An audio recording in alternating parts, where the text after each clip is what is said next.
काय चिकित्सा भी है, चरक मानस रोग भी है, चरक पंचकर्म भी है, कुछ हद तक शल्य चिकित्सा भी है। केवल आवश्यकता ये थी कि एक एक अध्याय पे एक एक पुस्तक विस्तृत रूप से लिखी जाती, जो युगानुरूप होते हुए आज के युग में अत्यंत महत्वपूर्ण सिद्ध हो सकती थी। किन्हीं कारणों से हम चरक के दिशा निर्देशों का, चरक के दिए हुए सूत्र में ज्ञान का अत्यधिक वैज्ञानिक विवेचन नहीं कर पाए और जहां चरक ने लिखा था वहीं विराम से उसको पढ़ते रहे। तो आज हमारे सामने जो चुनौती हो गई, प्रचार प्रसार करना है। अगर हमारे पूर्वजों में या स्वतंत्रता के उपरांत प्रारंभ से ही ऐसे दिशा निर्देश तय कर दिए होते कि एक एक विषय पे एक एक विस्तृत वर्णन वैज्ञानिक तरीके से किया जाना है, तो आज हम निश्चित रूप से न केवल चिकित्सा जगत में अग्रणी होते, पूरे विज्ञान में अग्रणी।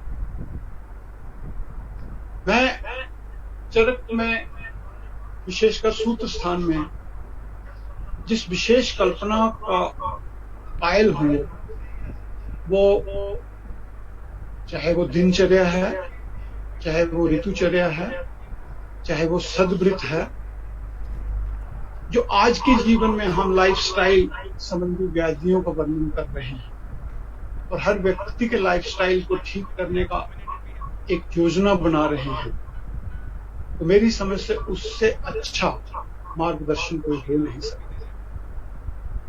चाहे हम एथिकल चिकित्सा पद्धति की बात करते हैं, चिकित्सा चतुष्पाद का जो वर्णन है, उन चतुष्पादों के जो गुण हैं, अगर हम उसको आज भी पूर्ण रूप से उसको फॉलो करें, तो ना अनक्वालिफाइड चिकित्सकों की कोई जगह होगी, ना स्पूरियस ड्रग कहीं मार्केट में मिलेंगी, जो कि आज की एक मुख्य समस्या है। चरक द्वारा जो सद्वृत का वर्णन किया गया है, उसको पालन ना करते हुए आज उसके लिए हमको हर विषय पर एक कानून बना के लोगों को मजबूर करने के लिए प्रेरित किया जाता है। अगर हम सद्वृत का पालन करते हो तो बहुत से आज के कानून, चाहे वो पशुओं पर अत्याचार करने संबंधी है, चाहे वो सामाजिक हानि करने संबंधी है, चाहे वो वृद्ध व्यक्तियों का पूरा सम्मान न देने संबंधी है, चाहे वो शिक्षा और शिक्षक, छात्र और शिक्षक के बीच बढ़ती खाई है, अनेक सामाजिक त्रुटियां जो आज हम देख रहे हैं, चाहे वो स्वच्छता है, अनेक सामाजिक त्रुटियां जो हम देखते हैं, अगर हम उसका फॉलो करते चरक द्वारा दिए गए सद्वृत का, जिसको मैं अक्सर पर्सनल कोड ऑफ कंडक्ट के नाम से कहता हूं, तो हिंसा है, जहां दूसरों के प्रति सम्मान प्रकट करने की बात है, उसके लिए जो हमने कानून बना रखे हैं, उनकी आवश्यकता नहीं पड़ती। आवश्यकता इस बात की थी कि हम लोग चरक को केवल चिकित्सा ग्रंथ या रोग चिकित्सा ग्रंथ के रूप में ना देख के एक ऐसा ग्रंथ देखते जो पूरी जीवन शैली के लिए आवश्यक था। साथियों, चरक के सबसे विस्तृत वर्णन चिकित्सा अध्याय में किया गया है। हम सब जानते हैं कि जब भी हम चिकित्सक के रूप में अपनी चिकित्सा लिखते हैं, तो कभी भी हम चरक चिकित्सा तक सीमित नहीं होते। आवश्यक रूप से चरक द्वारा चिकित्सा सिद्धांतों का हम पठन पाठन करते हैं, लेकिन मैं ऐसा महसूस करता हूं, अध्यापक के नाते ऐसा महसूस करता हूं कि ये सारे के सारे चिकित्सा सूत्र मात्र परीक्षा उत्तीर्ण करने के माध्यम बन के रह गए। चाहे उसमें औषध चिकित्सा है, चाहे उसमें अनौषध चिकित्सा है, चाहे उसमें पंचकर्म चिकित्सा है, चाहे उसमें साध्य साध्यता का वर्णन है, चाहे उसमें आहार विहार का वर्णन है, वो केवल आज के युग में खाली परीक्षा उत्तीर्ण की दृष्टि से ही छात्रों द्वारा पढ़े जाते हैं। उनका प्रसंग चिकित्सा में अत्यधिक नहीं दिखाई देता।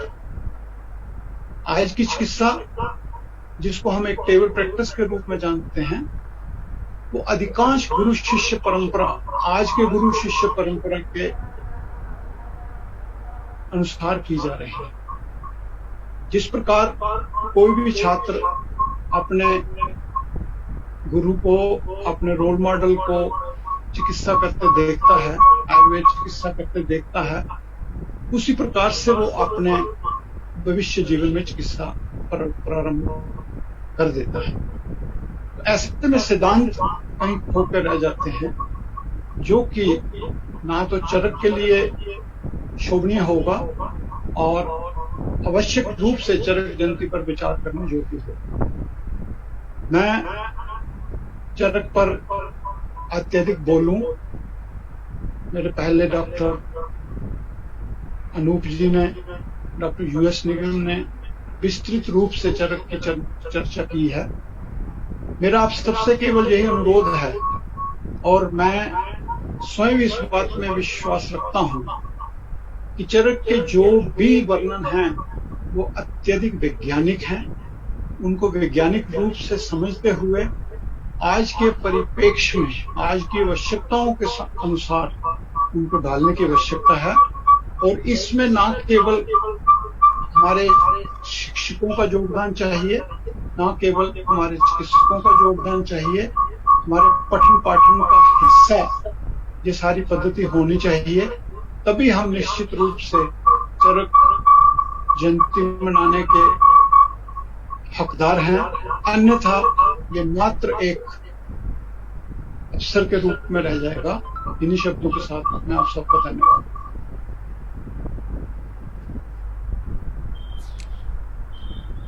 धन्यवाद प्रोफेसर वाईके शर्मा। एंड डेफिनेटली आपने जो हमें guidance the regarding lifestyle aspects and various other aspects, हम सबको उसको अपनी लाइफ में अनुसरण करना चाहिए। And thank you so much for joining us today and giving us your precious time. हमारे साथ डॉक्टर के नरसिंह मूर्ति बीएचयू से हैं। Welcome sir. आप अपना वॉइस का एक बार चेक कर लें सर, अनम्यूट करके। एंड मैं प्रोफेसर तोमर से रिक्वेस्ट करूंगा कि डॉक्टर के नरसिंह मूर्ति को इंट्रोड्यूस करें। यस। मैं सबसे पहले मूर्ति जी आपका स्वागत करता हूं। मूर्ति जी बेसिकली काशी हिंदू विश्वविद्यालय में इस समय एसोसिएट प्रोफेसर पे काम कर रहे हैं, और आप बेसिकली मानस रोग में आपकी स्पेशलिटी है। प्रोफेसर पद्मश्री प्रोफेसर आर.एस. सिंह साहब के अंडर में आपने एमडी किया हुआ है, और आप बहुत अच्छे चिकित्सक हैं, एक बहुत अच्छे ओरेटर हैं और एक बहुत अच्छे टीचर हैं। तो आज मैंने आपसे अनुरोध किया कि आप चरक संहिता का मेंटल हेल्थ में या मानस रोग में जो योगदान है उस पर अपनी चर्चा रखें। इन्हीं शब्दों के साथ एक बहुत अच्छे सहयोगी टीचर काशी हिंदू विश्वविद्यालय से मूर्ति जी को मैं आमंत्रित करता हूं कि आप अपने विचार हम लोगों के सामने रखने का कष्ट करें। डॉक्टर के मूर्ति, एक बात और बताना चाहूंगा, आपका नाम इतना लंबा है कि कभी कभी हमको लिखने में दिक्कत होती है। KHHVSS के नरसिंह मूर्ति, तो आपका इतना लंबा नाम है, लेकिन हमने इनको कहा, हमारे सर प्रोफेसर आर.एस. सिंह साहब ने डिसाइड किया कि you will have to select 2 alphabets, तो आपने जो है KN मूर्ति नाम कर दिया, तो मैं आपको KN मूर्ति के रूप में बुला रहा हूँ। धन्यवाद doctor Murthy ji. Thank you sir, thank you very much. Thank you sir, thank you very much. मैं audible to all of you? Hello hello. अच्छा, हाँ ऑडिबल। यस। मैं सर्वप्रथम मेरे गुरुजी प्रोफेसर GS तोमर जी को प्रणाम करते फिर आगे मैं वक्तव्य जी को आगे बढ़ाता हूं। आज की ये वेबिनार के जो संयोजक लोग हैं, उसमें DP आर्या जी है, और नवीन जोशी जी जैसा, वार्ष्णेय जी, अशोक वार्ष्णेय जी आरोग्य भारती के, और हमारे गुरु समान गुरुतुल्य उमाश और नवीन जोशी जी, जयशंकर निगम सर, और मेरे गुरु भाई योगेंद्र कुमार वैके शर्मा जी, और मेरे आगे बोलने वाले जो लोग हैं अंजना सक्सेना जी, और सभी मित्रों, मैं सर्वप्रथम आचार्य चरक जी का वंदना करते हुए अत्रिपुत्र समारंभां चरकाचार्य मध्यमाम अस्मदाचार्य पर्यंताम वंदे गुरु परंपरा। ये गुरु परंपरा है, गुरु शिष्य परंपरा में आयुर्वेद पढ़ाया जाता है। ये गुरु परंपरा में चरक जी का बहुत योगदान है। अब चरक जी के बारे में, चरक संहिता का बारे में अभी तक बहुत सारे वक्ता लोगों ने बताया था। अब गुरु जी का आदेश ये भी है और मेरा सब्जेक्ट भी है मानस रोग विचार करना। तो मैं सर्वप्रथम मानस रोग के जो अब चरक जी के बारे में, चरक संहिता, मेंटल हेल्थ के बारे में जो चरक संहिता का योगदान, उसका बारे में मैं बताना चाहता हूँ। बिना मनस, मन के बिना जीवन नहीं है। जब आयु का उत्पत्ति ही किया था तो शरीरेंद्रिय सत्वात्मा संयोगो धारी जीवितम, वहां से शुरू है। और धर्म अर्ध काम मोक्ष जो शरीर से प्राप्त किया जाता है, जो मोक्ष है, उसका भी कारण मन ही है। क्योंकि मन एव मनुष्याणाम कारणम बंध मोक्षयोः। मन नहीं होता तो कुछ भी नहीं होता। बंध भी हो या मोक्ष भी हो, जो भी हो, वो सब कुछ भी नहीं होता है। और ऐसे मन का ये 14 स्थान हमारे आयु में दिया हुआ है। आयु का मतलब लाइफ में दिया हुआ है, जीवन में दिया हुआ है। तो उसके साथ साथ जो शरीर को प्रभावित करता है, शारीरिक व्याधि जो मानसिक व्याधि के रूप में, और मानसिक व्याधि शारीरिक व्याधि के रूप में, दोनों एक दूसरे के एक ही कॉइन का दो पहलू है। ऐसा ही जो भी व्याधि होगा, वो व्याधि का मतलब है वो शरीर और मन दोनों को ही बाधा उत्पन्न करती है। रुजंती रोगा, व्याधि का रुजा, रुजा का मतलब वो जो पेन के बारे में बताया है, प्रतिकूल वेदन नियम। जो प्रतिकूल वेदना को हमको प्राप्त करना है तो उसके लिए तो मन की जरूरत है। जब मन नहीं है तो हमको व्याधि ही नहीं लगता है। तो सर्वप्रथम व्याधि के बारे में बताया या जीवन के बारे में बताया, में मानस रोग का और मन का अवधारणा है। और सूक्ष्म रूप में आचार्य चरक ने चिकित्सा की बात बताते हुए, तैसाम यौषधैः पूर्वैः दैवयुक्ति व्यपाश्रियैः मानसो ज्ञान विज्ञानम धैर्य स्मृति समाधिभिः। एक श्लोक में दिया था, जो प्रथम बताया गया था शारीरिक व्याधि है, उसके लिए दैव युक्ति व्यपाश्रय चिकित्सा, दैव व्यपाश्रय चिकित्सा, युक्ति व्यपाश्रय चिकित्सा करना है। और मानस के लिए केवल सत्वावजय नहीं बताया, सत्वावजय के साथ साथ बहुत सारी चीज मिला के बताया। मानसो ज्ञान विज्ञान धैर्य स्मृति समाधि। इसका मतलब है सत्वावजय चिकित्सा बोलेगा तो सत्वावजय चिकित्सा इज वन कॉम्पोनेंट, पुनरहितेभ्यो अर्धेभ्यो मनो निग्रह, but it is not that, it is beyond that.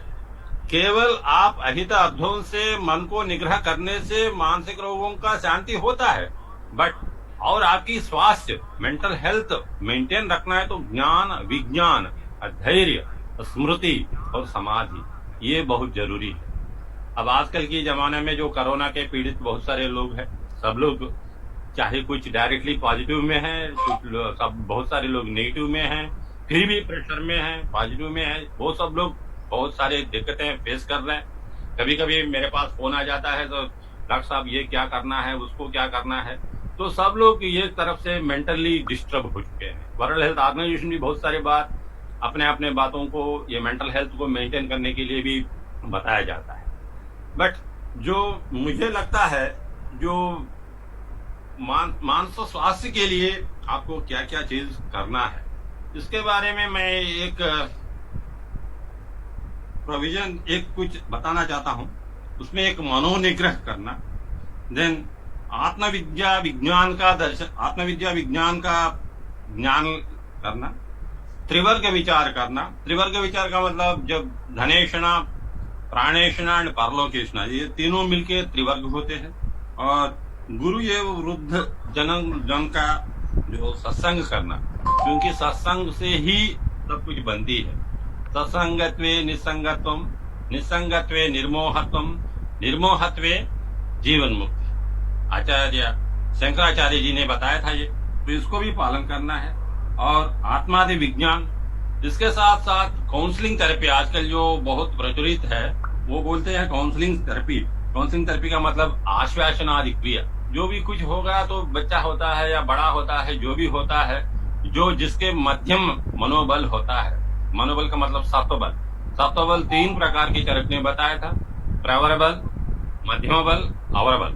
अवर बल लोगों को जल्दी मांस रोग होता है, मध्यम बल लोगों को थोड़ी देर के बाद होता है, मतलब दे कैन मैनेजेबल। प्रबल बल लोगों के बारे की प्रबल बल वालों के लिए तो कोई बात ही नहीं, क्योंकि उनका तो सत्व एकदम अच्छा है, उनका रोग होना बहुत मुश्किल है। कभी हो भी गया तो एकदम बहुत से कम समय में बाहर आ सकते हैं। अब उसके बाद कभी कभी ये भी होता है, जो मनोरोग में या मानस स्वास्थ्य के लिए मानक क्षोभन क्रिया भी करना पड़ता है। मानक क्षोभन क्रिया करना है तो क्योंकि कुछ लोग को जो डराने से या कुछ और करने से तो लोग कंट्रोल में आ जाते हैं। एक बात ये भी चरकने कहते हैं, जो प्राण का प्रमाद हो जाता है, प्राण का दिक्कत हो जाती है, तब मन अपने आप, विक्षिप्त मन अपने आप स्वस्थ रूप में, स्वास्थ्य रूप में आ जाता है। ऐसा ही जब मन को क्षोभ करना कभी हो जाता है, कभी कभी नहीं भी हो पाती, तब उस समय हमको शरीर को क्षोभ देना पड़ता है। जैसा हम लोग जो उन्माद चिकित्सा में हम लोग करते हैं, जो कपिकत्सु का प्रयोग करते हैं। कपिकत्सु का प्रयोग मतलब कपिकत्सु का प्रयोग एक्सटर्नल करते हैं। इंटरनल करेगा तो ठीक है, वो तो काम करेगा ही, बट एक्सटर्नल में भी हम लोग कपिकत्सु का प्रयोग करते हैं। शरीर पर घर्षण कर देते हैं तो खुजली होता है, इतना खुजली हो जाता है, तो वो खुजली के कारण शरीर और शरीर से मन, ये दोनों विक्षिप्त अवस्था से बाहर निकलती है। कभी कभी गृह बंधन का भी चिकित्सा बताया गया है, यह आश्वासन चिकित्सा में भी एक तरफ की चिकित्सा है। अब गृह बंधन चिकित्सा भी मन के लिए जरूरी है। आजकल हम सब लोग गृह बंधन में ही है। सेल्फ क्वारंटीन, आइसोलेशन, क्वारंटीन जो भी कहिए, गवर्नमेंट पहले शुरू कर दिया, फिर सब लोग अपने अपने को क्वारंटीन कर रहा है, गृह बंधन कर रहा है, क्योंकि ये गृह बंधन करने से स्वास्थ्य और मानसिक स्वास्थ्य साथ साथ शारीरिक स्वास्थ्य दोनों बढ़ता है। अब इसके साथ मनोशामक क्रिया और प्रतिद्वंद चिकित्सा, ये सब चिकित्साओं के जो मैंने बताया था, ये सब हमको अभी जो अत्याधुनिक युग में, इस काल में, इसको सप्तावजय चिकित्सा के रूप में हम लोग को लेना चाहिए। सप्तावजय चिकित्सा में केवल एक ही लाइन में चरक ने बताया था, पुनरहितेभ्यो अर्धेभ्यो मनोनिग्रह। तो केवल अहित अर्धों से मन को, अहित अर्धों से मन को, और मन इंद्रिय, मन ये इंद्रिय है, इनको से करना it is very important and very interesting, क्योंकि हर आदमी के अपने अपने स्तर होती है, हर आदमी के अपने अपने विचार होती है, हर आदमी के अपने अपने सामुदायिक स्थिति होती है, सोशल कॉन्टेक्स्ट और as well as physical, mental, sociological, spiritual context हर आदमी के व्यक्ति के हिसाब से करना है। यही बात हमारे गुरुजी शुरुआत में ही कहते हैं, जो पुरुषम संवीक्ष्य, इंडिविजुअलिस्टिक कॉन्सेप्ट, जो इसीलिए चरक ने सत्वावजय चिकित्सा का पूरा एकदम प्रणाली नहीं बता पाया। हर एक आदमी के लिए अपने अपने जगह अपने अपने को देख के करना पड़ता है, तो इसीलिए इसको जरूरी है। और दूसरा बात ये भी है, जब भी मैं चरक संहिता पढ़ता हूँ, अभी भी पढ़ता हूँ, मैं पढ़ रहा हूँ 1982 से, मैं जब आयुर्वेदिक कॉलेज में ज्वाइन किया था तब से मैं पढ़ रहा हूँ। जब भी मैं देखता हूँ चरक संहिता का खोल के कुछ श्लोक पढ़ता हूँ, कुछ चैप्टर पढ़ता हूँ, तो मुझे लगता है ये कुछ नया एक एंगल है। जैसा अभी ने जो अनूप ठाकर जी ने भी और हमारे जो निगम साहब भी बताए थे, सब लोग बताए थे, ये जो उम्र के हिसाब से भी चरक संहिता का अवधारणा और चरक संहिता का ज्ञान अलग अलग हो जाती है। एक बार मैं अपने स्टूडेंट्स के साथ, तो मेरे ओपीडी में बैठ के क्लास ले रहा था, तो उस समय एक स्टूडेंट आया था, हमसे बोले थे, वो इंटर्नल था, वो इंटर्न बोले थे, सर हमने चरक संहिता को पढ़ चुके हैं सर, अभी कोई पढ़ने की जरूरत नहीं। मैंने उनको ये सलाह दिया, भैया आप तो बात सही कह रहे हो, आप तो पढ़ चुके हो, तो तुम ऐसा करो 5 साल के बाद फिर एक बार पढ़ लेना, मेरे लिए पढ़ लेना, तुम अपने लिए मत पढ़ो, तो क्या होगा। अब रिसेंटली ये बताने लगे सर आपने जो बताया था मैं पढ़ के फिर कुछ नया प्राप्त किया। तो मैं ये कहता हूँ चरक संहिता ऐसे किताब है, किताब मतलब ऐसे ग्रंथ है, अब इसमें सभी साइंसेस आर्ट से शुरू करके जूलॉजी तक, चाहे कोई भी साइंस हो, एंथ्रोपोलॉजी है, चाहे कुछ भी साइंस है, whatever is science, everything is there in this. Botany है, अब आपकी मेडिसिनल केमिस्ट्री है, केमिस्ट्री भी है, मेडिसिनल केमिस्ट्री है, जूलॉजी है, चाहे इकोनॉमिक्स है, पॉलिटिक्स है, सब कुछ है। क्योंकि शरीर के जो अंदर जो चीजें हैं वो सब बाहर में है। जैसा पिंड में है वैसा ब्रह्मांड में है। जो पिंड को अंडरस्टैंड करना है ऐसा ही ब्रह्मांड को अंडरस्टैंड करना है। जो ब्रह्मांड को अंडरस्टैंड करने के लिए लगातार ये टू जेड साइंसेस बनाया हुआ है, वो सब साइंसेस की इम्प्लीमेंटेशन से ही पिंड का भी अवधारणा, पिंड का भी ज्ञान प्राप्त होती। तो वो सब आयुर्वेद में लिखा है। और दूसरा बात मैंने अंत में ये कहना चाहता हूँ, चरक ने खुद अपने को ये बताया था, इसमें जो लिखा है वो सर्वत्र है, जो मैं नहीं लिखा वो सर्वत्र है ही नहीं, मतलब कोई जगह नहीं है।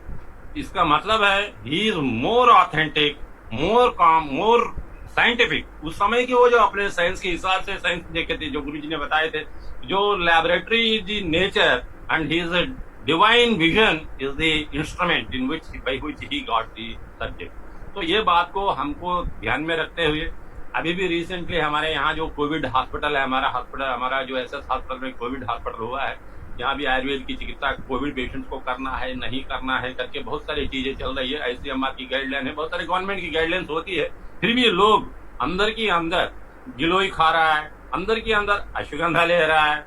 जो लोग अश्वगंधा खा रहा है, अश्वगंधा ले रहा है और गिलोय ले रहा है, उन लोगों को इम्यूनिटी बढ़ के जो पॉजिटिव भी आया है, बट वो पॉजिटिव में कोई भी एक सिम्टम भी नहीं दिख रहा है। तो जो मेज रसायन के बारे में जब ने बताया था, चरक ने गुडुची का वर्णन किया था, रसायन चिकित्सा में मेज रसायन के रूप में किया था, तो उसका प्रभाव हमको आज फिजिकल डिसीज में भी हमको दिख रहा है। जो मॉडर्न साइंस बता रही है, साइंटिफिक रिसर्चेस हो रहा है, आयुर्वेद को पुनर्स्थापित करने की कोशिश में है। बट मैं ये कहना चाहता हूँ, जो भी रहे आयुर्वेद की सिद्धांतों के अनुसार, आयुर्वेद की सिद्धांतों के रूपों में रिसर्च करें और जो चरक संहिता में जो बताया था उसको ऐसा ही अनुरूप पालन करें, उसको ऐसा ही समझने की कोशिश करें, उसको ऐसा ही देखने की कोशिश करें। क्योंकि ये साइंस है, person to person, place to place, time to time different होती है। केवल एक ही आदमी को सुबह जो चाय पिए है उसमें एक चम्मच की चीनी कम लगती है, वो ये दोपहर में समान हो जाता है, शाम को होते तो थकावट होने के कारण और चम्मच चाहते हैं और चीनी चाहते हैं। इसका मतलब है चीनी समान है, टी समान है, आदमी समान है, और समय के हिसाब से उनका जरूरत बदल जाता है। ऐसा ही साइंस को भी समझना चाहिए, आयुर्वेद को समझ के आगे बढ़ाना चाहिए। और मैं इस अवसर पर, चरक जयंती के अवसर पर मुझे ये चांस दिया था, इसके लिए मैं गुरुवर को मैं अपने नमस्कार करते हुए मैं मेरे वाणी को मैं विराम देता हूँ। Thank you sir, thank you very much. धन्यवाद सर। एंड आई थिंक आपने एक बिल्कुल ही डिफरेंट एस्पेक्ट पर हम सबको अवेयर किया। And mental stability and mental health is very very important these days. हम सब देख रहे हैं कि this epidemic has affected physically तो है ही है, बट मेंटली भी काफ़ी एस्पेक्ट्स में हमें इम्पैक्ट किया है सभी को। एंड हम डेली प्रैक्टिस में ऐसे काफ़ी केसेस को डील कर रहे हैं। आई थिंक आज का जो आपका एस्पेक्ट था उससे हम सबको हेल्प मिलेगी मेंटल एस्पेक्ट्स में। एंड जो कि ऐसा एस्पेक्ट है, काफ़ी क्लिनिशियन और काफ़ी प्रैक्टिशनर उसको कई बार इग्नोर कर देते हैं, वो ध्यान में नहीं लाते हैं प्रैक्टिस में। And thank you so much sir again, आपने अपना व्यस्त समय में से टाइम निकाला एंड इस चरक जयंती के अवसर पे हमें एंड डॉक्टर तोमर का थैंक्स, बिकॉज आई थिंक उन्हीं की गाइडेंस में हम सब, आप सभी सीनियर फैकल्टी और अगर मैं बोलूँ लीजेंड्स ऑफ आयुर्वेदा हैं जिनका आई थिंक कर पा रहे हैं। तो thank you so much sir again for joining us today. And इसी कड़ी में हमारे साथ सेम ही काशी सिटी से, जैसा कि सब जानते हैं कि बीएचयू का अपना एक स्थान है, ऐसे ही गवर्नमेंट आयुर्वेदिक कॉलेज वाराणसी का भी अपना एक पैरेलल स्थान है और एक वैल्यू है काशी में। एंड पूरी टक्कर कई बार देते हैं स्टूडेंट्स राजकीय आयुर्वेदिक कॉलेज वाराणसी के, अगर हम BHU या किसी भी नेशनल लेवल के इंस्टीट्यूट्स की बात करें। एंड उसका सबसे बड़ा रीज़न है वहाँ की फैकल्टी। एंड उसी एस्टीम्ड फैकल्टी में से हमारे साथ डॉक्टर अंजना सक्सेना है जो आज हमें चरक के विभिन्न एस्पेक्ट्स पे एनलाइटन करेंगी। एंड मैं डॉक्टर तोमर से रिक्वेस्ट करूँगा कि प्लीज़ डॉक्टर सक्सेना के बारे में थोड़ा सा हमारे ऑडियंस को बताएं। And then we will listen to doctor Saxena. Thank you doctor Juneja.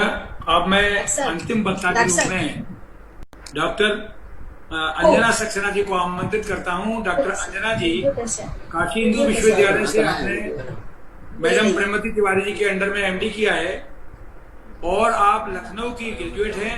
एक बहुत अच्छी सहयोगी चिकित्सक हैं, बहुत अच्छी एक टीचर हैं। क्योंकि इनको हमारे साथ रहने का भी हमारा एक अवसर मिला है कि हमारे राजकीय आयुर्वेद महाविद्यालय हंडिया में हमारे साथ आपने कार्य किया और विद्यार्थियों से लेकर के रोगी तक आपकी प्रशंसा करते रहे।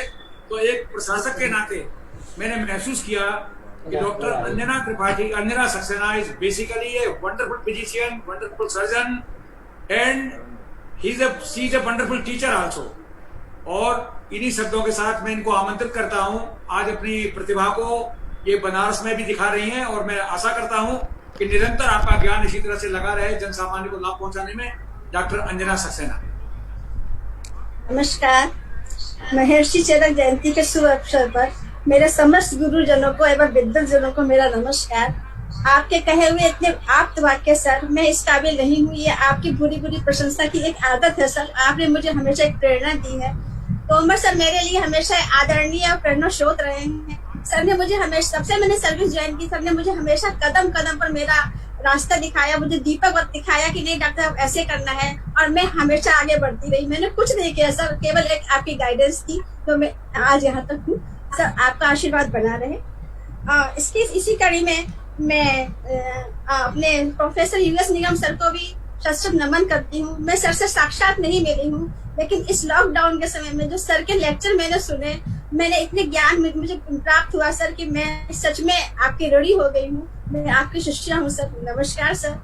और इसी संदर्भ में आरोग्य भारती के संगठन मंत्री बाशने सर जी, जो कि हम भाई साहब के नाम से कहा करते हैं, इनसे इतना प्यार हुआ है। इन्होंने इतना ज्यादा हम लोग को ज्ञान दिया है आरोग्य के नाम पे। इन्होंने आरोग्य का तक असली जो मूल है उस तक हम लोग को बताया है। हम इनसे पिछले 3 महीने से लगातार सेमिनार वेबिनार्स में जुड़े हुए हैं और इनसे ज्ञान प्राप्ति कर रहे हैं। इसके साथ साथ में हमारे प्रोफेसर अनूप ठाकर जी, कुलपति आयुर्वेद यूनिवर्सिटी, आपका आयुर्वेद के प्रति अगाध प्रेम, इतने बड़े वरिष्ठ पद पे होते हुए भी आप आज एज ए विद्यार्थी की तरह हम लोग को इतने अच्छे से आपने आज चरक के बारे में बताया। शत नमन सर आपको।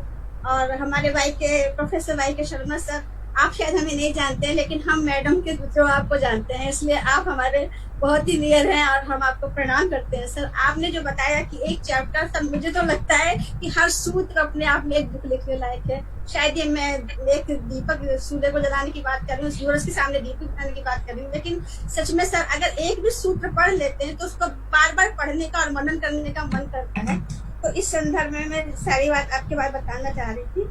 और शिकागो से जो हमारे रामकृष्ण साहा सर जुड़े हुए हैं, सर नमस्कार। रात के समय आप इतने आयुर्वेद के प्रति अगाध श्रद्धा रखते हुए हम लोगों के साथ जुड़े हैं, आपको सर नमस्कार है। और इसके साथ में ही हमारे परम प्रिय अवनीश जी और जुनेजा जी, जिनके बारे में कुछ कहना शायद अतिशयोक्ति होगी। ये ऐसे लोग हैं 24 घंटे आयुर्वेद की आगे बढ़ाने के लिए, आयुर्वेद को प्रेरणा, आयुर्वेद के अगाध प्रेम के जरिए जन मानस में, यहाँ डॉक्टर्स के अलावा भी हमारे काशी प्रांत में आयुर्वेद की इन्होंने इतनी ज्यादा कहना चाहिए कि प्रचार प्रसार किया है कि कहना उसके लिए कोई शब्द ही नहीं है। डॉक्टर अवनीश जी स्पेशली मैं ऋणी हूँ, आपकी ऋणी हूँ। और सबसे बड़ी बात, तोमर सर जी को मैं फिर से एक बार नमस्कार करती हूँ कि आपने इतने बड़े लोग के सामने मुझे बोलने का मौका दिया। सर नमस्कार सर। क्योंकि आप जैसे आपने बताया, मैं तो छात्रा हूँ प्रसूति तंत्र स्त्री रोग की, और मेरी परम गुरु प्रोफेसर PV तिवारी और प्रोफेसर मंजरी द्विवेदी की मैं शिष्या रही हूँ। मैंने भी चरक संहिता पढ़ी और पढ़ने के साथ साथ मैंने ये सोचा कि सर मैं कुछ अपना स्वार्थ बस गर्भिणी और गड़बड़ी का विषय कहाँ कहाँ मिलता है। आप सभी ने कहा कि चिकित्सा स्थान महत्वपूर्ण है, लेकिन पता नहीं क्यों मुझे भी, मैंने शुरू से देखा, मुझे सूत्र स्थान में भी मिला, तो मुझे निदान में भी मिला, मुझे विमान में भी मिला। तो मैंने एक चैन स्थापित की है सर, मैंने एक पॉइंट्स स्थापित किए हैं। मैं छोटे छोटे पॉइंट्स स्लाइड्स के जरिए आपको बताना चाहती हूँ कि कहाँ मुझे क्या अच्छा लगा और जो मैं आपके सामने प्रस्तुत करना चाहती हूँ। मैं निवेदन करती हूँ कि मैं अपनी स्लाइड शेयर करना चाहती हूँ, प्लीज। शेयर कर सकती हैं मैम आप।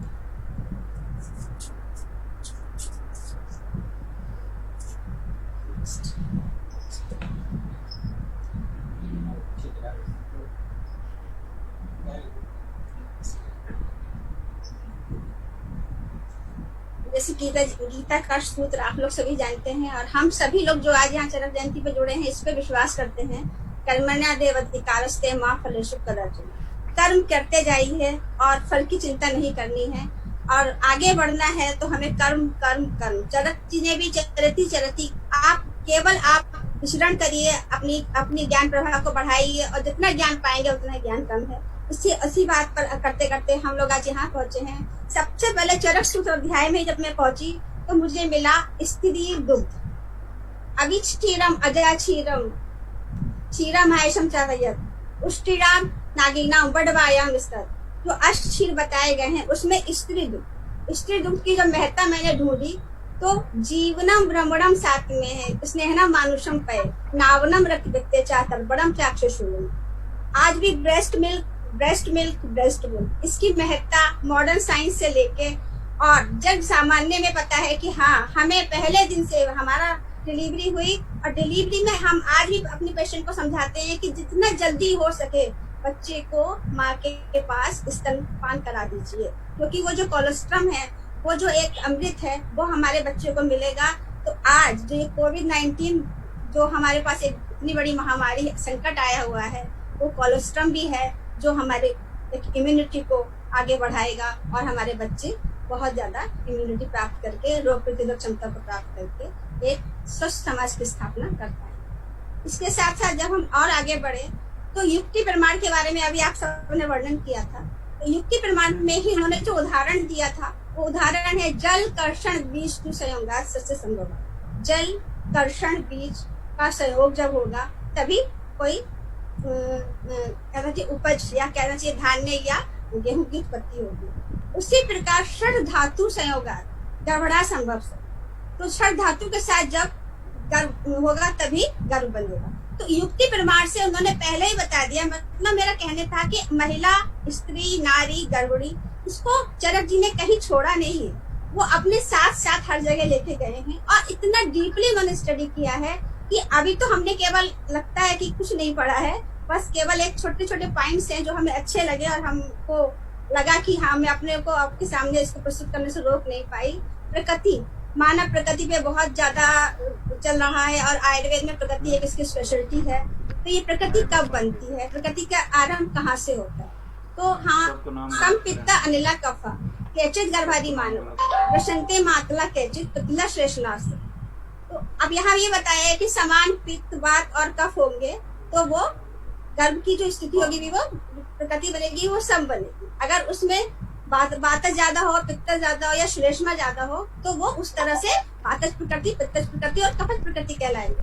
तो इस प्रकार, लेकिन एक बात हमने यहाँ अपने गुरुजनों से भी रखनी है और हम पढ़ भी रहे हैं इसके बारे में कि यहाँ पर जो पित्त सबसे पहले आया है वो वात भी आ सकता था, सम अनिला पित्ता कफा ऐसे भी आ सकता था, लेकिन यही जो हम लोग अभी चर्चा करते आ रहे हैं और सबने कहा भी है कि जो आज की चर्चा है उसका कुछ थीम निकलना चाहिए। तो ये छोटे छोटे पॉइंट्स हैं जो आज भी हमारे दिमाग में घूमते हैं कि यहाँ महर्षि चरक ने सम पित्ता अनिला कफा, पित्त को सबसे पहले क्यों रखा गया। और ये प्रश्न का आंसर जो है मैंने कई चक्रपाणी से लेके कई टीकाओं में पढ़ा है, लेकिन मुझे अभी उतना अच्छा आंसर नहीं मिला। शायद मैं अपने गुरुजनों से के सामने ये प्रश्न रख के ये आंसर पाना चाहती हूँ। इसी प्रकार स्त्री सदव्रत का वर्णन तो सब जगह आया है, लेकिन स्त्री सदव्रत करके चरक संहिता में वर्णन आया है। और सबसे पहले उन्होंने कहा है कि स्त्री को अपमानित मत कर। कहा भी है ना, यह तो पूजन ते नार्यस्तु तत्र रमन्ति देवता। तो ये तो हमारे वेदों से चला आ रहा है और इसको इसी का उन्होंने भी एक अनुवर्तन किया है कि आप स्त्री का सम्मान कीजिए।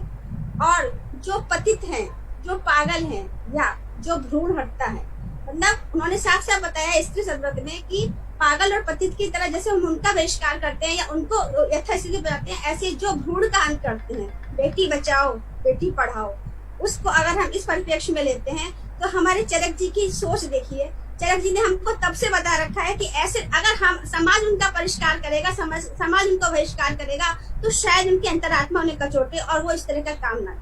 तो इस प्रकार भ्रूण हत्या को चरक जी के समय से ही निर्णय माना गया। इसके अलावा कुछ जो गर्भिणी की स्थिति बताई गई है, उन्होंने बताया है कि गर्भिणी जो है वो तेल से भरे पात्र के समान है और तेल से भरे पात्र को अगर हम थोड़ा सा भी हिलाएंगे तो तेल गिरने का डर होता है। इस प्रकार अगर हम गर्भिणी को सही से रखेंगे, गर्भिणी तो जरा सा भी हमने उसके साथ में सावधानी नहीं बरती तो गर्भिणी को कष्ट होता है।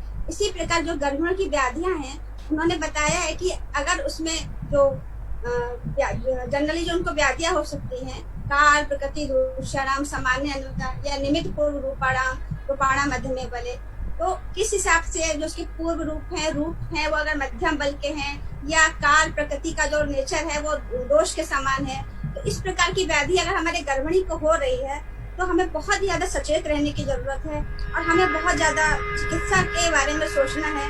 और सबसे अच्छी बात उन्होंने यही बताई है कि हमारी गर्भिणी को व्याधि ना हो, उसके बारे में हम क्या कर सकते हैं। तो नेक्स्ट में बताया गया है कि सहज बल, जिसके लिए हम लोग आज सब लोग जो कहा भी जा रहा है कि भारत में ऐसा क्या है, भारतवासियों को इतना अच्छा वेट मिल रहा है, जल्दी ठीक हो जा रहे हैं, क्या कारण? तो मेरा मानना तो यही है कि सहज बल है। और सहज बल कहाँ से आया है ये आप सभी जानते हैं। त्रिविधम बलम नीति सहजम कालजम युक्ति कृतम च। सहजम ये शरीर सत्व प्राकृतम, जो शरीर और सत्व का प्राकृत बल होता है वही सहज होता है, जो गर्भ को, जो बच्चे को, जो फीटस को माँ के गर्भ से मिल रहा है। प्रथम जाए ही हो जा शरीर नाम तपी बड़ मधुर रसम लाज कंध को जाए। और वही बल, वही प्राकस्तु श्लेष्मा का ओज जो माना जाता है, वो उसका वर्णन चरक में जिस हिसाब से दिया गया है, क्योंकि समय भी कम है और मेरा सब्जेक्ट भी ओज पे नहीं है, लेकिन मैं अपने को यहाँ ओज के बारे में कहने से रोक नहीं पाई। तो जो हमारी इनेट इम्यूनिटी है उसको इतना ज्यादा बढ़ा लिया जाए, उसको इतना ज्यादा आगे बढ़ा दिया जाए, हमें चरक के सूत्रों पे, चरक के सिद्धांतों पे इतना ज्यादा फोकस किया जाए कि हमारी गड़बड़ी और हमारा गर्भ शिशु इतना स्ट्रांग हो कि हमारा समाज जो है वो काफी स्वस्थ रहे और इस तरह की महामारियों से आगे आने वाले और हमारी जो परेशानियां हैं उससे हम बचे रहें। इसके बाद गर्भ कैसे बना? शुक शोणित जीव संयोगे तो खलु करते। शुक शोणित तो सभी पता है, लेकिन जीव का जो उन्होंने आगमन बताया ये आयुर्वेद की विशेषता है, ये चरक की विशेषता है। और गर्भ की आकृति कैसे बनती है, तो इसमें बात को उन्होंने बहुत बड़ी महत्ता दी है। बात कला कली अध्याय में सारा बताया है कि गर्भ ही जो है वो, गर्भ की जो आकृति है वो बात से बनती है। इसके अलावा एक पॉइंट और आया है, इसमें मिस्टेक है, संतान दोष से कतेव मूल मृत्यु विरुद्धम बलम प्रवदंती है। अगर आज भी विरुद्ध अन्न सेवन करने से संतान दोष उत्पत्ति का उल्लेख चरक ने तब से बताया। और आज भी जो हम लोग आजकल गर्भ संस्कार पे बात करते हैं और एक सुजननी की बात करते हैं, तो डाइट जो है वो मेन कारण होता है। तो विरुद्ध अन्न सेवन में इसका जो जितने भी साइड इफेक्ट है, इसमें मेन हमारा जो है संतान दोष उत्पत्ति का उल्लेख चरक जी ने बहुत पहले ही बता दिया है। और कहा भी गया है मनुष्य गर्भ धारणा, अगर गर्भ का धारण करना है तो मन को खुश रखिए और अपनी गर्भिणी को, हमारी गर्भिणी कभी कोई तीक्ष्ण औषध नहीं लेगी, बहुत ज्यादा व्यायाम नहीं करेगी और व्यवहार का भी वर्जन किया गया। इस प्रकार कहाँ, कैसे और क्यों गर्भ शुद्ध रहेगा, गर्भ सही रहेगा, उसके लिए योनि की पूजा की गई है। योनि का बोला गया, योनि के बारे में बोला है, एवं योनिषु शुद्धाशु गर्भ विन्दति योषता अदुष्टे प्राकृते विधि जीवा प्रमुरे से। इतना ही एंडोमेट्रियम की इंटीग्रिटी बनी रहेगी, जितना हमारा यूट्रस सही रहेगा, जितना हमारा ओवरी सही रहेगी, उतना ही हमारा ओवम सही रहेगा और आने वाला शिशु, आने वाला फीटस, आने वाला एम्ब्रियो स्वस्थ रहेगा। इसी प्रकार बीजात्म कर्माशय काल दोष में जल आहार विहार दोष, बीज दोष, आत्म कर्म दोष, आशय दोष, काल दोष और माता के द्वारा लिए हुए आहार विहार दोष, इस प्रकार के जो दोष है अगर वो वात पित्त कफ को प्रकोपित करेंगे तो बच्चे पर भी उसका असर पड़ेगा और बच्चा। अब गर्भ के बाद गर्भिणी परिचर्या, पुंसवन कर्म, इसके अलावा जो हम गर्भोपधार भाव, बहुत अधिक वर्णन आया है।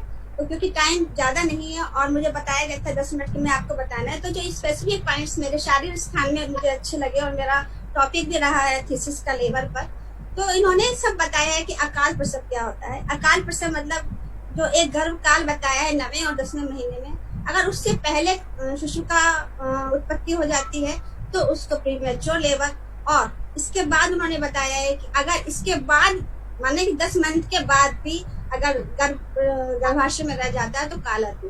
तो प्रीमेच्योर लेबर और पोस्ट मेच्योर लेबर जो आज हमारी फॉक्सी और बड़ी बड़ी संस्थाएं इस पर इतना डिस्कशन कर रही हैं, हम ये कहते हैं कि अधिकतर लोग कहते हैं कि चरक केवल जो है एक काय चिकित्सा के, पंचकर्म के, लेकिन ये बिल्कुल सही बात है कि चरक हैं और उन्होंने उनसे कोई भी विषय अछूता नहीं रहा है, और अछूते की बात उन्होंने इतने डीपली हर चीज को बताया है। समझना हम लोग को है, हम उसको कितना समझ पाते हैं, कितना मनन कर पाते हैं। इसके अलावा जो प्रजायनी है, प्रजायनी से लेके और सूतिका अवस्था तक की जो उन्होंने स्थिति बताई है, इतनी साइंटिफिक स्टडी बताई है कि आज भी जो रिसर्च हुई है वो अगर हम सच्ची से स्टडी करें तो वो सब पीछे हैं। और हमारे चरक जी ने जो बताया है वो बहुत ही इतना साइंटिफिक बताया है कि अगर हम एक डिलीवरी का केस स्टडी करें और अपने बच्चों को हम केवल आयुर्वेद से बताएं कि ये प्रसव अवस्था है, ये प्रथम अवस्था है, द्वितीय अवस्था है, आचार्य ऐसे बता रहे हैं, तो हमारे बच्चे ज्यादा प्रभावित भी होते हैं और हर पॉइंट पढ़ने की जरूरत है, हर लक्षण को देखने की जरूरत। चा उपस्थित काले जन्मनी प्रसूति मारुत योगा परिवृत्या वाक्शिरा निष्कामत्य प्रगति पुनरुतो अन्यथा। इंटरनल रोटेशन कैसे हो रहा है, कैसे डिलीवरी हो रही है, कैसे रोटेशन हो रहा है, कैसे बेबी बाहर आ रहा है, कहना बहुत बहुत बहुत खुशी भी होती है और कभी कभी ग्लानि भी होती है, क्योंकि हम वहीं के वहीं रह गए और आज मॉडर्न साइंस हमको पढ़ाती है कि नहीं ये तो हमारा है, आप तो अब बता रहे हैं क्योंकि हमने आपको बता दिया इसलिए आप हमें बता। तो हमें बहुत आगे जाना है। सर की बिल्कुल बात सही है कि एक एक चैप्टर का एक एक बुक लिख जानी चाहिए, और मैं तो अपने विषय की बात कहती हूँ और मैं हर विषय इस विषय में अगर कम से कम प्रसव है तो प्रसव पे ही हम अपनी एक पूरी बुक लिख सकते हैं। और प्रसूति मारुत का वर्णन, जैसे 5 वायु के भेद माने गए, प्राण, उदान, समान, ज्ञान, अपान, लेकिन एक स्पेशल वर्णन आया है प्रसूति मारुत। मतलब प्रसूति में उन्होंने इतना ज्यादा उसको उस समय उसका डिलीवरी तो तब भी होती होंगी, सृष्टि का तो तभी भी नियम वही था, तो उस पर कहीं ना कहीं चिकित्सा हुई है, कहीं ना कहीं स्टडीज हुई हैं, केसेस रिकॉर्ड हुए हैं, और उसका कुछ भाग अंशांश कल्पना के रूप में हमें मिला है, और उस अंशांश कल्पना का भी अंशांश कल्पना हम लोग शायद समझ पाते हैं क्योंकि हम लोग मूल बुद्धि वाले हैं। तो इसलिए हमें चरक अगर हम खोल लेते हैं तो हमें लगता है कि अब इसके अलावा बस केवल पढ़ते जाओ। सूतिका गा, मैटरनिटी हट, आज कहा जाता है नई डिलीवरी ऐसे होने चाहिए, नई डिलीवरी में ये करना चाहिए। सूतिका कार की अवधारणा कितनी पुरानी है, क्या क्या सामान रखना है, कैसे कैसे रखना है, क्यों क्यों रखना है, हर चीज का साइंटिफिक विश्लेषण है। कब उसमें प्रवेश करना है, कितने दिन उसको रहना है, सबसे पहले गौ माता को जाना है, फिर ब्राह्मण को जाना है, किस दिशा में जाना है, इतना वर्णन तो हमारे पास है। हम कितने रिच है लेकिन हम उसको प्रेजेंट नहीं कर पाते हैं। इनिशियल स्टेज ऑफ लेबर जाते ही शिथिले कुक्षो मुक्तो हृदय बंधने शशूले जगने नारी गिरा साथी प्रजाएगी। आज भी ये 2 पंक्तियां अगर हम एक पेशेंट को जो इनिशियल स्टेज में आती है उसमें सारे वो लक्षण दिख जाते हैं जो हमारे चरक जी कह गए हैं, क्लमो, गात्राणाम, गिलानी, निराश से अक्षु शैथिल्यम, ये सारी चीजें हम लोग को उसमें मिलती हैं। क्योंकि टाइम बहुत कम है और ये सब्जेक्ट भी थोड़ा अलग है, लेकिन मैंने बस केवल इसलिए कलेक्ट किया है कि मेरा मन कर रहा था कि एक बार मैं चरक जी के जितने भी इम्पोर्टेंट पॉइंट्स है वो आप लोग के सामने रख सकूं। गर्भ के परिवर्तित या आवाक या नीचे की ओर जब डिसेंड करता है तो उसमें क्या लक्षण आते हैं, बियरिंग डाउन के पूरे वही लक्षण है। मैनेजमेंट ऑफ लेबर में कैसे मैनेज करना है फर्स्ट स्टेज को, कैसे सेकंड स्टेज को, सारी बातें हमें बहुत डिटेल में हमारे पास केवल आचार्य चरक के द्वारा ही मिली हुई हैं। और अभी हमारे पास बहुत ग्रंथ हैं, लेकिन चरक अपने आप में एक सफिशिएंट ग्रंथ है। स्पेशली मैं प्रसूति और लेबर पॉइंट ऑफ व्यू से यही कहना चाहती हूँ, कैसे क्या करना है, कैसे निर्देश देने, instructions for wearing down effect. अगर प्रसव करने वाली स्त्री को हमें कैसे बताना है कि आप कब पहन लोगे, कैसे पहन लोगे, कितने समय के बाद आप सांस लोगे, कितनी देर में आप जोड़ लगाओगे, उसके साथ कौन कौन रहना चाहिए, ये सारी बातें हमारे शास्त्रों में, हमारी चरक संहिता में मिली हुई है। अगर हमारा जो गर्भ के अवाक हो जाने पर अगर डिसेंट जब हो रहा है, तब हमें अपनी प्रजाइनी को, हमारी जो प्रसूता स्त्री है, उसको हम किस तरह से समझाएं, उसको हम कैसे बताएं, उसके मन को हम कैसे बढ़ाएं कि वो अच्छे से पहन ले और कैसे बेबी डिलीवर हो। इतना अच्छा वर्णन तो शायद मॉडर्न में मुझे नहीं मिला जितना इन्होंने बताया। अपरापातन, व्हाट इज द अपरापातन? Normal expression. अगर प्रसव जो है बिना प्लेसेंटा के तो अधूरा है, तो एक्सप्रेशन ऑफ प्लेसेंटा के बारे में उन्होंने इतना अच्छे से बताया था। और आज भी ये परिभाषा हम अपने बच्चों को सभी लोग बताते हैं कि जब तक प्रसव में कंप्लीटली अपरापातन नहीं होता, उसको स्वीटिका का नाम नहीं दे सकते। तो चरक जी ने इसके बारे में डिटेल बताया है कि अपरापातन अगर नहीं हो रहा है या अपरासंग हो रहा है तो कैसे करना है, और अपरापातन नॉर्मली कैसे होता है। इंटरट्रेन डेथ, मृत गर्भ का भी उनको पता था कि अगर गर्भ मृत हो जाता है और वो बात के कुपित हो जाने से हो जाता है तो उसको हमें कैसे करना है। तस्य शब्द उद्रमात्तम शीतम अंशमर्ताम, जो एक अश्म पत्थर के समान वो एकदम स्तमित हो जाएगा, ठंडा हो जाएगा, उसमें एफएचएस नहीं मिलेगी, कड़ापन हो जाएगा। ये सारे लक्षण जो आज हमें प्रैक्टिकली मिल रहे हैं हमारे शास्त्रों में वर्णित हैं। इन सब के साथ साथ मैं बहुत ज्यादा डिटेल ना करते हुए आप लोगों से एक बार कोई त्रुटि हो गई तो क्षमा प्रार्थी हूँ। और आयोजकों का, स्पेशली आरोग्य भारती, आयुष दर्पण, इंद्रिया वैद्य और अपने प्रोफेसर तोमर सर को बार बार नमस्कार करते हुए अपनी बात को विराम। नमस्ते। धन्यवाद ma'am, thank you so much. आपने डेफिनेटली एक अलग ही पर्सपेक्टिव के बारे में आज जिक्र किया जो कि नीड ऑफ द आवर है। एंड हम सब अपने क्लिनिकल प्रैक्टिस में इन चैलेंजेस को फेस करते हैं। Thank you so much for enlightening aspects. And मैं आपको रिक्वेस्ट करूंगा डॉक्टर अवनीश पांडे जी से कि वो इस सेमिनार के सभी स्पीकर्स, सभी कंट्रीब्यूटर्स, जितने भी हमारे सपोर्टर्स रहे, उन सबका धन्यवाद ज्ञापन करें। हमारे ऑडियंस अभी तक हमारे साथ जुड़े हैं। एंड शांति का पास doctor Tomar, anything else you want to discuss? या जस्ट लास्ट अवनीश पांडे जी, धन्यवाद ज्ञापन और शांति मंत्र। ठीक है, धन्यवाद सर, बहुत बहुत धन्यवाद। सभी लोगों को मेरा सादर प्रणाम। महर्षि चरक जयंती की आप सभी को बहुत बहुत शुभकामनाएं। मैं सर्वप्रथम इस कार्यक्रम के सफल आयोजन के लिए गुरुजी प्रोफेसर जीएस तोमर सर का बहुत बहुत धन्यवाद ज्ञापित करता हूं। कार्यक्रम को सफलतापूर्वक संचालित करने के लिए वैद्य जुनेजा जी को मैं बहुत बहुत धन्यवाद देता हूं, क्योंकि सारा का सारा दारोमदार उन्हीं के ऊपर रहता है। एक टेक्निकल सपोर्ट बहुत आवश्यक होता है ऑनलाइन वेबिनार को संपन्न करने के लिए। आपका बहुत बहुत धन्यवाद सर। साथ ही साथ मैं डॉक्टर धर्म प्रकाश आर्या सर का, हरियाणा से हैं, मैं आपका भी बहुत बहुत धन्यवाद ज्ञापित करता हूं सर। आरोग्य भारती के राष्ट्रीय संगठन सचिव भाई साहब डॉक्टर अशोक वाषर्णे जी का मैं धन्यवाद ज्ञापित करता हूं, जो आपने अपने कीमती समय को हम लोग के लिए निकाला और हम लोग का मार्गदर्शन किया। आप हमेशा हम लोग के लिए मार्गदर्शन करते रहते हैं। भाई साहब आपको बहुत बहुत धन्यवाद ज्ञापित करता हूँ। डॉक्टर रामकृष्ण शाह जो आपके आज के हमारे अंतर्राष्ट्रीय स्पीकर रहे हैं शिकागो से, सर आपका भी बहुत बहुत ज्ञानवर्धक उद्बोधन रहा, आपका भी बहुत बहुत धन्यवाद। Professor Anoop Thakar sir, vice chancellor Jamnagar Gujarat ayurvedic university, sir आपका भी बहुत बहुत धन्यवाद ज्ञापित करता हूँ मैं। प्रोफेसर यूएस निगम सर को डेली सुनते रहते हैं और बहुत ही ज़्यादा इस कोरोना काल में सर के द्वारा पंचकर्म का एक जो ज्ञान मुझे मिला है, शायद इसके पहले ना मुझे समय मिल पाता, न इस तरीके से लॉकडाउन में हम लोग घर बैठ के सर से ज्ञान ले पाते हैं। बहुत बहुत धन्यवाद सर, इस कार्यक्रम में आपके द्वारा जो ज्ञानवर्धन मिला है। प्रोफेसर वाई.के. शर्मा सर, हिमाचल प्रदेश, आपका भी सर बहुत बहुत धन्यवाद ज्ञापित करता हूं मैं। Doctor K S. Narasimha Murthy sir, आपका भी बहुत बहुत धन्यवाद। इस कार्यक्रम में आपका भी उद्बोधन बहुत ही ज्ञानवर्धक रहा। बहुत बहुत धन्यवाद सर आपके लिए। गवर्नमेंट आयुर्वेदिक कॉलेज वाराणसी से अभी महत्वपूर्ण उद्बोधन आपने दिया डॉक्टर अंजना सक्सेना मैडम।